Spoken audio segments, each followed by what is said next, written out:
네, 안녕하세요.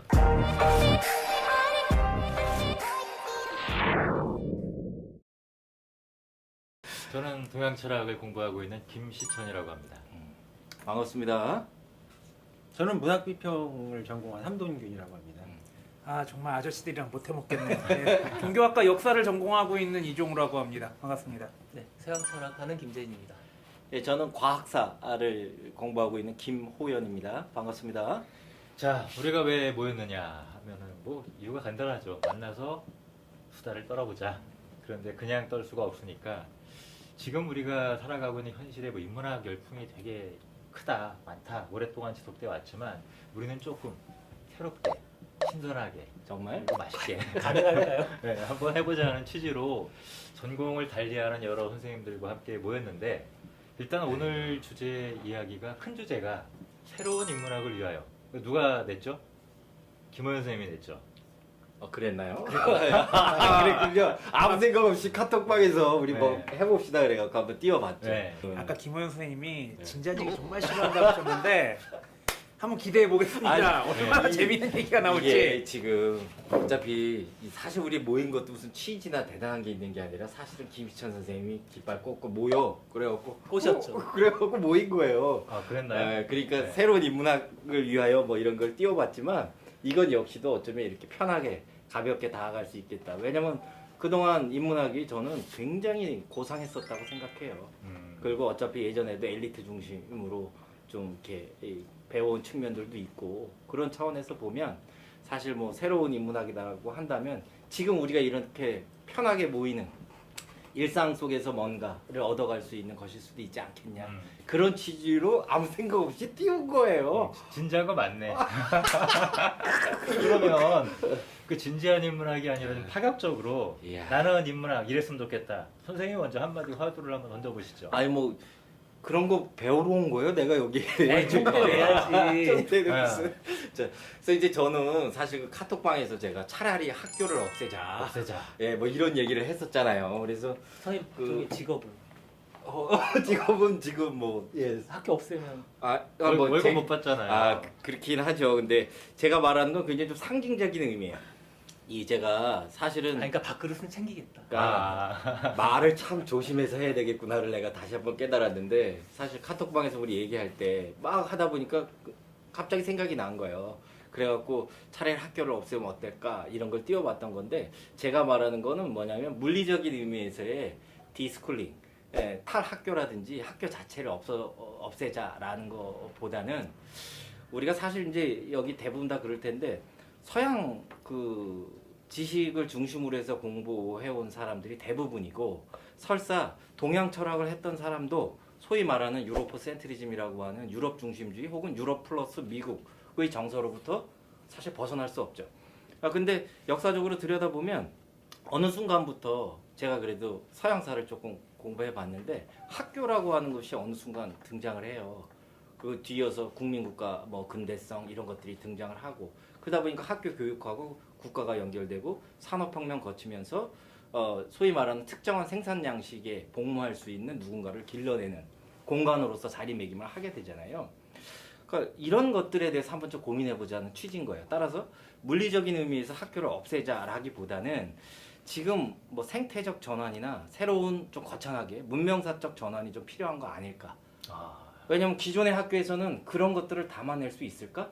이런 고민들을 해봤던 거예요. 따라서 제가 카톡방에서 차라리 학교를 없애야 한다, 없애라 라고 얘기했던 것은 다시 한번 반복하지만 물리적인 의미에서의 학교를 없애자는 뜻이 아니라 새로운 문명사적 전환의 시기라고 한다면 그런 틀거리들을 담아낼 수 있는 어떤 배움의 공간들이 필요하지 않겠냐. 이게 왜 중요하냐면 많은 학생들이 이래요. 지금 뭐 이것을 보고 있을 중고등학생들한테도 제가 하고 싶은 말인데 학교에서의 수업을 공부라고 생각한다는 거예요. 한편으로 보면. 그리고 그걸 공부 다 했대. 근데 여기 다 아시겠지만 공부가 전문적인 지식이나 정보를 얻는 활동만은 아니지 않습니까? 또 다른 공부의 의미가 있을 수 있잖아요. 더더군다나 제가 이제 서양사를 조금 공부를 해보니까 영어의 education이란 단어가 있어요. 이게 교육이란 말이에요. 교육은 학교에서 이루어진단 말이죠. 근데 이제 독어에서는 빌둥 뭐 이런 단어가 있잖아요.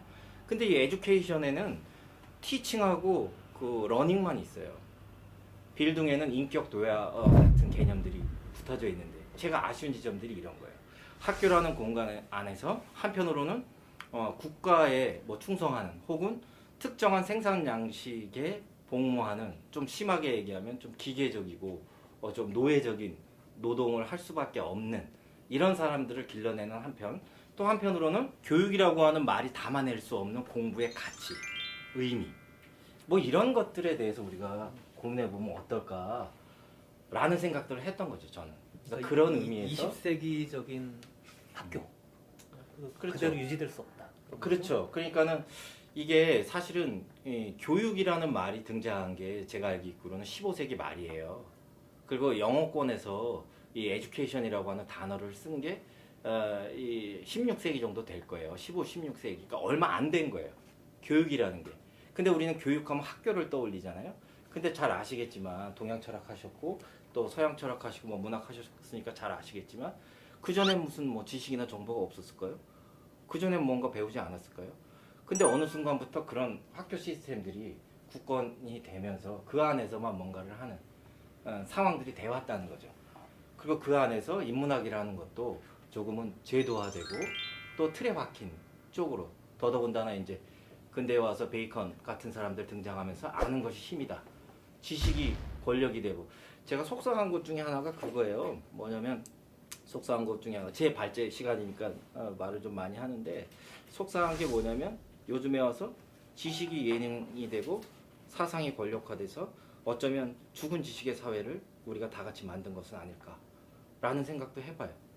한편으로 보자면은 지금 여기까지 와 있는 상황인데 이건 아닌 것 같다라는 이제 생각들을 좀 했던 거죠. 그런 의미에서. 그러니까 좀 너무 거창했는지 모르겠는데, 그러니까 뭐 들어보니까 학교를 없애자는 얘기는 아니네. 그러니까 직업 상징적인 밥그릇은 의미예요. 일단 아니 그 이게 왜 그러냐면 또 이런 거예요. 우리나라 같은 경우도 수월성 교육을 많이 하잖아요. 그러니까 수월성 교육이라는 건 기본적으로 이 잘하는 사람과 못하는 사람을 나누고 조금 잘하는 사람들의 능력치를 최대한 이렇게 개발시키는 뭐 이런 쪽에 초점을 두고 있잖아요. 예전부터 비판을 많이 해왔는데 과연 이런 식으로 설사 교육을 인정한다 손 치더라도 가는 게 맞느냐. 그리고 제가 살아와 보니까 저만 그런지 모르겠는데 내가 어떻게 살아야 할 것인지에 대해서 학교보다는 오히려 그 길거리에서 술자리에서 아유 선후배들 사실 이 자리 봤는데 그래요. 김시천 선생 때문에 와갖고 귀한 얘기 듣는 거예요. 근데 많은 사람들이 이렇게 생각한다는 거죠. 학교에 지원을 하면 학생들의 상상력이나 창의성이나 혹은 수월성 교육에 적합한 그런 역량들이 발전할 것이라고 생각한다는 거예요. 실상 내가 살아가는데 필요한 것들, 어떻게 살아야 할 것인가를 고민하는 것들은 저의 경우는 학교에서 배운 정보나 지식도 도움이 됐지만 학교 밖에서 거리에서 배운 것들이 많았다는 거죠. 따라서 그렇다면 교육과 관련된 예산 지원도 학교라고 하는 시설 자체에만 하는 것이 과연 타당한가? 이런 생각들도 했고, 한편으로는 제가 몇 년 전에 탈학교 학생들을 만난 적이 있어요. 학교 이탈 학생이죠. 그래서 여기서 제가 빡친 거예요. 뭐냐면 지금 제가 얘기한 것처럼 교육을 생각하고 학교에 지원을 해갖고 학생들의 상상력이나 창의성을 지원시키겠다? 그럼 학교 떠난 애들은? 아주 단순한 생각이죠. 학교 떠난 애들은 누가? 아니 내 세금이 학교에 들어가도 좋다 이거야. 근데 학교를 이탈한 청소년들한테는 아무런 혜택이 안 간다? 이거 웃기다. 그래서 한편으로 보자면 우리도 무슨 연구재단에서 뭐 지원할 때 학교에다가 예산을 지원하는 것도 중요하겠지만 개별 연구자들에게 뭔가 연구를 진작할 수 있는 기회들을 주는 것도 중요하다고 다들 생각하고 있지 않나요? 저는 그 저기 장사해가지고 돈 모았던 30년, 40년 모았던 분이 죽으면서 그 돈 대학교에다가 그러니까요. 납부하는 것만큼 정말 안타까운 걸 보고 그쵸. 봐요. 저걸 왜 저기다가만 납부하나 이렇게 생각이 들어요. 저 그런 생각을 했던 거예요. 사실 한편으로. 지금 현재 보면 사립화된 학교들이 가지고 있는 그 사회 기여도나 이런 걸 생각하면 그 개인이 그 열심히 번 돈을 너무 좀 실제 파급력이 없는 증여를 하는 것 같은 생각도 좀 네. 들더라고요. 대학에다가 그런 걸 기부하는 게 그러니까- 너무 현실적으로는 대학이 사회에 별로 기여하는 게 없다고 생각하다 보니까.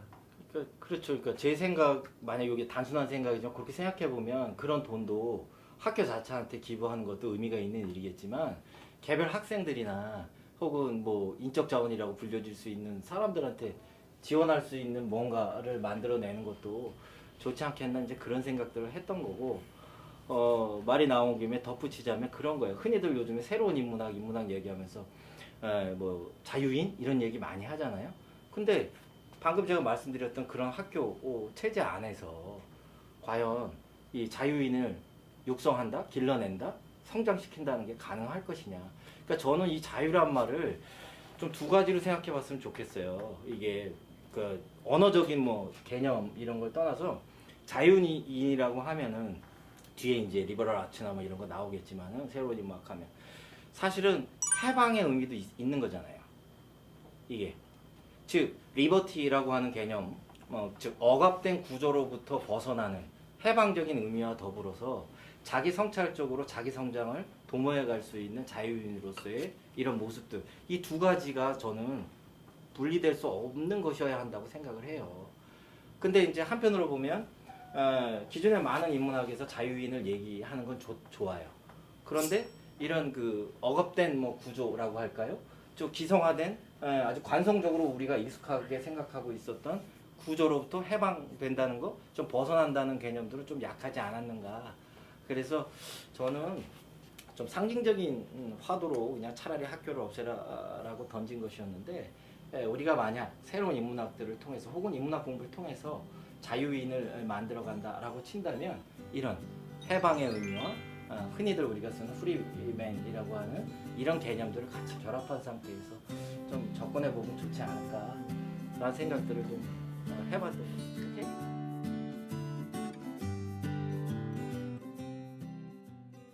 좀 저는 얘기를 들어보니까 네. 몇 가지 그러니까 정리보다도 몇 가지 선생님 얘기를 들으면서 떠올랐던 것들이 첫 번째는 왜 그 학교에서 학생들을 가르치는 직업을 갖고 있는 분들이 엄격하게 구분하려고 하는 게 있잖아요. 네. 학교랑 학원은 다르다. 네. 그런데 선생님 얘기를 들어보니까 학원이랑 학교랑 뭐가 다른데 그렇죠. 네. 사실은 전혀 본질적으로 내용적으로 현실적으로 다른 게 없음에도 불구하고 그렇죠. 구분하고 있지 않느냐. 더 큰 틀로 나가보면은 이제 말하자면은 학교든 학원이든 가르치고 있는 게 딱 하나 네. 먹고 살기 위한 방법을 전수하는 데만 머물러 있다. 그게 그러니까 우리 사회가 네. 더 심각한 게 기승전 대학 입시이기 때문에 학벌주의나 학력 중심주의가 강한 우리나라에서는 저는 더 크게 문제가 될 수 있을 거라고 생각하고 있는 거예요. 이게 우리나라가 너무 얼마나 웃기냐면요. 제가 뭐 교육학자도 아니고 근데 제 기억엔 그래요. 영어에서 프라이빗 스쿨은 사립학교를 의미해요. 우리는 사교육이란 말을 써요. 이거는 사실 말이 안 되는 거죠. 사교육. 그러니까 우리는 너무도 자연스럽게 공교육, 사교육 이렇게 나누는데 보통 영어권에서 사립학교를 프라이빗 스쿨이라고 써요. 그러니까 우리가 생각하는 사교육 비슷한 것들을 수행하는 사립학교가 따로 있는 거예요. 사립학교도 공교육 영역 안에 들어가는 거죠. 어떤 측면에서 보자면은. 근데 이제 제가 봤을 때는 지금 김희천 선생님 말씀하신 대로 우리 사회가 그 학벌주의나 학력 중심주의가 너무 강해요. 학교와 학원이 정보 중심에 지식도 여러 가지가 있잖아요. 노왓이 있고 노와이가 있고 여러 가지가 있는데 그런 특정한 정보나 지식만 전달하는 아주 기능적인 인간을 생산하는 쪽에 머무르는 건 좀 아쉽다라고 하는 것을 제가 뭐 깊이 연구하거나 공부한 건 아니고 깊이 있고 어려운 얘기 다 하셨으면서. 아니 그러니까 살아오면서 느낀 거예요 제가. 근데 선생님 얘기 들으면서 제일 충격적이었던 게 뭐냐면 네. 저도 이 얘기를 오늘 처음 들었는데 네. 15세기에 에듀케이션이란 말이 네. 등장했다. 네. 근데 그 표현을 쓰면서 이건 좀 찾아봐야 돼. 좀 근데 머릿속에서 제 기억엔 네, 그래요. 좀 확인할 필요가 있긴 네, 하지만 저는 그때 뭐가 떠올랐냐면 네. 왜 에듀케이션을 교육이라는 말로 번역을 했을까? 네. 한자를 그냥 뜯어보면은 네. 가르칠 교자에다 기를 육자거든요. 달리 말하면은 그렇지. 지금 우리가 교육하면서 의미 부여를 한 많은 내용들에 비추어 볼 때 교육이라고 하는 번역어는 정반대의 함축을 갖고 있다는 점. 그러니까 가르쳐서 기른다라고 하는 거지 개인이 자기 자신이 삶을 살아나가면서 필요한 것들을 습득하고 그렇지. 얻어내고 그 펼치고 한다는 취지가 들어있지 않은 번역어다. 요게 머릿속에 떠올랐거든요. 맞아요. 그러니까 거기에 연결되는 것 중에 하나가 이제 저도 교수자라는 표현을 쓰지만 교수나 선생이 조작자가 되는 거예요. 학생을 조작의 대상으로 느낄 수 있는 거죠. 거기선 그러니까 이런 가르쳐서 얘기를, 육성시키는 거니까. 선생님 말대로 하면은 예. 가장 황당한 표현들이 나오는 건데 예. 창의성을 가르친다. 그게 가능합니까? 저는 일단은 교육의 주체 얘기를 좀 해봐야 될 것 같아요. 일단 지금 오늘 얘기가 새로운 인문학을 위하여 안에 학교를 없애자라는 얘기가 나오는데 인문학과 학교 얘기가 이렇게 두 흐름으로 가는 것 같아요. 그래서 일단 학교 얘기를 좀 말씀드리면은 교육의 주체가 누구냐. 아까 국가 차원에서 국가에 맞는 인재를 기르려고 이제 국가 시스템에 교육이 들어오기 시작해서 이게 문제가 좀 되고 있는 부분이 있다라고 말씀을 하셨는데 요지가 근데 이걸 전 돌릴 수는 없다고 봐요. 요지 여기 있습니다. 아 감사합니다. 확실히 우리가 새로운 인문학을 하는 건 맞아요.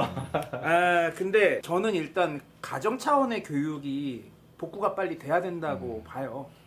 이게 지금 국가 차원에서 국가에 필요한 인재를 기르는 것과 가정에서 사람으로 키우는 인간으로 키우는 그런 모습하고는 조금 구분이 돼야 된다고 보거든요. 그래서 국가 차원에서 교육을 시키는 거는 그 국가에서 최소한 살 수 있는 사람을 좀 만들어야 된다고 생각해요. 그게 뭐 학벌주의나 그런 것 때문에 많이 엮여는 있지만 어쨌든 국가의 역할로서 뭔가 해야 될 부분은 좀 있다고 보거든요. 예를 들어서 저는 헌법을 가르친다든지 우리나라는 이런 나라다. 네가 최소한의 인간적인 무엇인가를 받으려면 이런 건 알아야 된다라든지 너에게는 근로의 의무와 뭐 몇 가지 의무가 있는데 노동의 의무를 위해서 노동법을 좀 배워야 된다. 라든지 이런 게 필요하다고 보지 무슨 2a분의 마이너스 c 플러스 마이너스 루트 b의 제곱 마이너스 4의 c 뭐 그거? 근해 공식을 외는 게 중요하진 않다고 보죠. 근해 공식 수학 굉장히 중요하다고 생각하지만 저는 그런 거를 국가 차원에서 가르치는 건 저는 아니라고 봐요. 그런 부분이 있고 그리고 여담인데 국가에서 교육에 대해서 어떤 시각을 가지고 있느냐를 가장 잘 확인할 수 있는 방법은 교육을 담당하는 정부 기관의 이름을 보면 되거든요. 아까 인적자원 말씀하셨는데 교육인적자원부라는 말을 2002년에서 2008년까지 썼어요. 그래서 사람- 저는 개인적으로 좀 화가 났었어요. 그러니까 제가 학교에서도 그 말을 인적자원. 학교에서 가끔 흥분하는 게 니네 스펙 올린다 그러는데 스펙이 무슨 말인지 아냐고 스펙초가 뭔지 무슨 말인지 아냐고 그거 기계가 어떠한 능력을 뽑아내는지에 대한 얘기라고 왜 니네가 기계처럼 대우를 받아야 되느냐 막 흥분해서 얘기하거든요. 인적자원이라고 보는 거는 국가가 사람을 쓸 수 있는 자원으로 보는 거라고 생각해요. 옛날에 SK가 그런 광고 멘트 했거든요. 우리나라는 자원이 부족해서 유능한 인재가 많이 필요합니다. 이게 사기업이 하는 거랑 국가가 하는 거랑 똑같아서는 안 되거든요. 그리고 또 한 가지. 그래서 2008년에 바뀐 게 교육과학기술부예요. 인문학은. 인문학 어디 갔죠? 역시 인적 자원을 많이 들여야 된다는 것과 사람을 인적 자원으로 보는 것과 과학기술 인재를 육성하고 과학기술은 당장에 돈이 될 수 있는 것들이 꽤 많잖아요. 그걸로밖에 교육을 생각하지 않는다는 게 그러니까. 국가의 기관의 명칭에 나온다는 거고 그리고 인문학 얘기로 조금 들어가면은 결국에는 국가 차원의 교육과 개인의 차원의 가정 차원의 교육이 나눠지면은 한 가지 좀 생각해봐야 될 게 지금까지의 인문학이 누구의 인문학이었냐. 아까 뭐 자유인 얘기하시고 해방 얘기하셨는데 해방을 누가 시켜줘요? 엘리트주의 아닐까요 그거? 스스로 해야지. 스스로 해야 된다고 얘기해 주는 우리가. 것도 배운 사람이 한단 말이에요. 우리가. 기존의 기득권을 가지고 있던 사람, 국가에서 힘을 가지고 있던 사람. 예전에는 양반이나 귀족 계층의 인문학이었단 말이에요.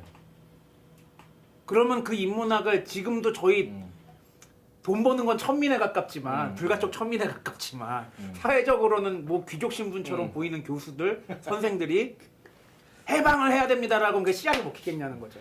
그러니까 이제 제가 말하는 거는 그 교육의 주체 그러면 이제 저는 국가나 가정 이런 건 생각을 안 해봤고 교육 주체 그러면 이제 교사와 학생이라는 구도 속에서 그리고 교육도 필요하겠지만 저는 이제 그런 말보다는 공부나 배움이란 말을 즐겨 쓰는 편에 속해요. 그래서 우리가 공부라고 했을 때 앞서도 살짝 얘기했지만 적어도 크게 보면 두 가지 측면이 있다고 보는 거예요. 현실적인 차원에서 뭔가 전문적인 지식이나 정보들을 통해서 뭐 사회가 필요로 하는 뭔가에 뭐 쓸모 있는 뭐 역할을 할 수 있도록 하기 위한 공부가 있을 수 있겠죠. 근데 우리는 그것만 한다는 거죠. 이게 그러다 보니까 공부에는 뭐 흔하게 얘기하는 대로 이 성찰의 과정이나 자기 스스로 뭔가 알을 깨고 나오려고 하는 이런 기회를 주는 공부도 있을 텐데 그런 것들에 대한 이 고민은 좀 부족했고 그것이 결국 아까 얘기했던 대로 기승전 대항 입시 또 우리 사회가 갖고 있는 특유의 학벌주의나 학력 중심주의 이런 것들과 연결되는 거고 그렇다면 우리가 교육의 문제나 공부에 대한 얘기를 하려면 이런 큰 문제들 우리 사회에 너무도 당연시 되고 있는 관성적으로 익숙해진 이런 흐름들을 바꿔야 된다는 거죠. 한편으로 보자면 더 넓게는 만약 우리가 뭐 신자유주의다 뭐 자본주의 이 사회 구성체다 이런 얘기를 한다 그러면 거기에 잘 맞는 사람들을 육성하는 데만 우리가 초점을 맞춰 왔던 것은 아닌가라고 하는 것에 대해서도 한 번쯤 되돌아와 볼 필요성이 있다. 만약 지금이 새로운 문명사적 전환의 시점이라면 이미 낡았다고 볼 수 있는 거죠. 그렇잖아요. 엔케클리오스 파이데이아부터 시작해갖고 이제 자연스럽게 김재인 선생님이 얘기한 얘기로 갈 수 있겠지만 거기부터 기초교양교육에서 시작해갖고 기원전 1세기 정도에 가면은 키케르가 얘기했던 이 아르테스 리버랄레스라고 하는 그쪽으로 가고 그 사람이 스투디아 후마니타스라는 얘기를 하고 또 르네상스 오고 베이컨, 데카르트 등장하면서 이렇게 넘어오면서 도구적인 지식이나 뭔가 이 사회를 구성하는 데 필요한 인간으로서 뭔가 자꾸 자기 개발을 해야 될 것 같은 쪽으로 왔잖아요. 그러니까 이제 제 말은 지금이 만약 새로운 뭔가 전환의 시점이라고 한다면 우리도 모르는 사이에 억누르고 있었던 그런 공부, 뭐 교육, 지식, 쓸모 있음, 쓸모 없음이라고 하는 큰 틀로부터 좀 벗어나 보려고 하는 조금 도전들이나 용기 있는 시도가 필요하지 않겠냐. 그렇기 때문에 새로운 인문학이 필요한 거 아니냐 그렇다면. 그러니까 저는 선생님 얘기를 듣다 보니까 오히려 학교를 없애라 이게 아니라 학교가 없었다. 근데 지금 저희가 현장에서 학교를 대체적인 학교에서 몸담고 일하고 계신 분의 이야기를 좀 많이 이미 들어야 탈학교를 될것 같아요. 하고 아니, 계세요. 탈학교라기보다는 저는 이 자리가 정말 새롭다고 생각이 드는 게 아까 그 김 의원님 말씀드리면은 내부는 정말 학교의 교수시고 저는 학원 강사거든요. 무슨 소리야. 우리는 나는 교육부 인가 체제에 안 들어가 있어. 학원이야 여기는 내가 지금 다니는 학교들. 그게 문제라는 거예요. 제 생각에는. 배움이 여기서도 이루어지고 있는데. 그러니까 내 말이 지원도 안 해줘 여기는. 내 말이 우리 학교는. 그 말이야. 자체적으로 살아야 돼. 학교 중심의 지원을 하게 되면 지금 이렇게 받아주셔서 너무 감사합니다. 함 선생님이 하고 있는 것 같은 이런 데는 지원이 안 되니까 제 말이 그런 거예요. 아까 제가 학교 이탈 학생만 얘기했지만 지금 함 선생님 하고 있는 학교 이탈 선생. 사회 디자인 학교 학생들은 보호를 못 받는 거예요. 사실은 이건 문제잖아요. 그러니까 이제 제가 말하는 것은 요런 화두들을 통해서 우리가 기존에 관성적이고 익숙하게 당연시 하고 있었던 것들에 대해서 한번 좀 고민해보고 그동안 인문학이 조금 이렇게 단순하게 얘기하면 베이컨주의적인 표현에서 지식의 효용성이나 이런 데만 몰두해서 또 인문학도 거기서 나눠지면서 쓸모 있는 뭔가 뭐 이런 쪽에만 초점을 맞췄다면 이제는 조금은 뭔가 달라져야 되지 않겠냐 이제 라는 이제 이야기를 좀 던지고 싶어서 요런 왜냐면 요런 좀 섹시한 카피를 던져야 사람들이 관심을 갖지 않을까. 네, 섹시하긴 했는데 말은 좀 어려웠어. 어떻게 난 그런 사람 아닌데. 네. 너무 진지했어. 네, 너무 진지했어. 진짜? 재밌게 하겠다 그랬으면서. 그러면 그런 사람이 아닌데. 좀 주제를 바꿔볼까요? 네, 그러니까 이제. 이번에는 좀 발제까지 해왔어 발제까지. 네. 나 이런 네. 공부 잘하는 애들하고 역시 이게 먹으세요, 먹으세요. 차이가 나는 거야. 이번에는 우리 김진